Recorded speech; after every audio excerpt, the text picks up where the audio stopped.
Hello നമസ്കാരം. സന്തോഷ് കുമാർ. 2.5 വർഷത്തിനുള്ളിൽ കേരളത്തിലെ മൂന്നാമത്തെ സന്ദർശനം. നിയമസഭാ തെരഞ്ഞെടുപ്പിൻ്റെ പ്രചാരണ പരിപാടികൾ. BJPയുടെ NDAയുടെ ഇന്ത്യൻ പ്രധാനമന്ത്രിയുടെ പാലക്കാട്, തൃശ്ശൂർ മണ്ഡലങ്ങളിൽ മാർച്ച് 29-ന്,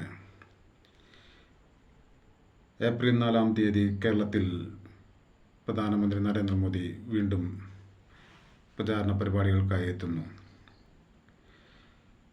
കേരളത്തിലെ എ ക്ലാസ് മണ്ഡലങ്ങളിലെ BJPയുടെ സ്ഥാനാർത്ഥികളെ വിജയിപ്പിക്കുവാനും കേരളം മാറി മാറി ഭരിച്ച് കട്ടുമുടിച്ച UDF, LDF സർക്കാരുകൾക്കെതിരെ ഭരണമാറ്റമുണ്ടാക്കി അന്വേഷണം നടത്താനുള്ള അധികാരം നൽകണമെന്നും ഇന്ത്യൻ പ്രധാനമന്ത്രി നരേന്ദ്രമോദി. പാലക്കാട് ഇന്ത്യയുടെ കാശിയെന്നും പാലക്കാടിന് വേണ്ടി നിരവധി വികസന പദ്ധതികൾ NDA സർക്കാർ നടപ്പിലാക്കിയിട്ടുണ്ടെന്നും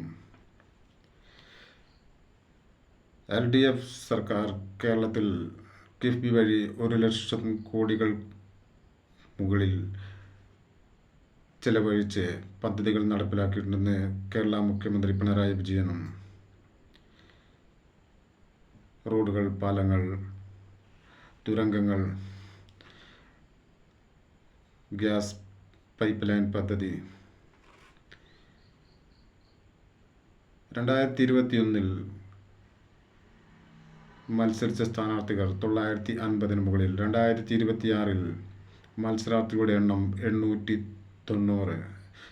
2026 കേരള നിയമസഭയിലെ ഏറ്റവും വലിയ ഒറ്റക്കക്ഷിയായി 140 സീറ്റിൽ 58 സീറ്റ് നേടി CPIM. 2011-ൽ കേരളത്തിൽ 1.5 കോടി വോട്ടർമാരിൽ UDF, LDF പാർട്ടികൾ നേടുകയും 2 ലക്ഷം വോട്ടിൻ്റെ ഭൂരിപക്ഷത്തിൽ UDF സർക്കാർ. ബേപ്പൂരിൽ LDFൻ്റെ മുഖ്യമന്ത്രിയുടെ മകളുടെ ഭർത്താവും ടൂറിസം വകുപ്പ് മന്ത്രിയും പൊതുമരാമത്ത് വകുപ്പ് മന്ത്രിയായ മുഹമ്മദ് റിയാസ്, നിലവിലെ MLA, ബേപ്പൂരിൽ മത്സര രംഗത്തിറങ്ങുമ്പോൾ LDF ഗവൺമെൻറ്റിൽ അംഗമായിരുന്ന PV അൻവർ രാജിവെക്കുകയും പുതിയ പാർട്ടി ഉണ്ടാക്കി ഉപതെരഞ്ഞെടുപ്പുകളിൽ മത്സരിച്ച് 15,000-ൽ കൂടുതൽ വോട്ടുകൾ നേടുകയും ബേപ്പൂരിൽ UDF പിന്തുണയോടെ മത്സര രംഗത്ത്. പാലായിൽ ഷോൺ ജോർജും ജോസ് കെ മാണിയും മാണി സി കാപ്പനും, ഹരിപ്പാട് രമേശ് ചെന്നിത്തലയും.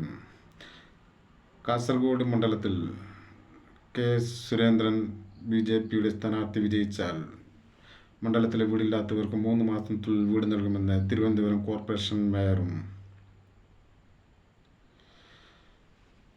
കേരളത്തിൽ ടീം UDF ഭരണത്തിലെത്തിയാൽ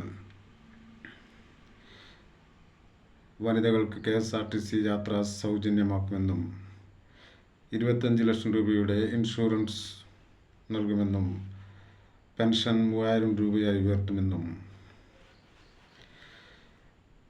തൃക്കരിപ്പൂരിൽ BJP അംഗമായിരുന്ന സന്ദീപ് വാര്യർ രാജിവെക്കുകയും UDFൽ ചേരുകയും UDFൻ്റെ സ്ഥാനാർത്ഥിയായി മത്സര രംഗത്ത്. തിരുവല്ലയിൽ സ്വന്തം സ്ഥാനാർത്ഥിയായി ചെകുത്താൻ യൂട്യൂബർ മത്സരിക്കുമ്പോൾ BJPയുടെ വോട്ടുകൾ കൂടുതലുള്ള മേഖലകളിൽ വെൽഫെയർ പാർട്ടി LDFന് പിന്തുണ KM ഷാജിക്കും SDPയുടെ പിന്തുണയും LDFന്. എൻ്റെ വീഡിയോകൾ കൂടുതൽ കാണുന്നതിന് വേണ്ടി ലൈക്ക് ചെയ്യൂ, ഷെയർ ചെയ്ത് സബ്സ്ക്രൈബ് ചെയ്ത് സഹകരിക്കും.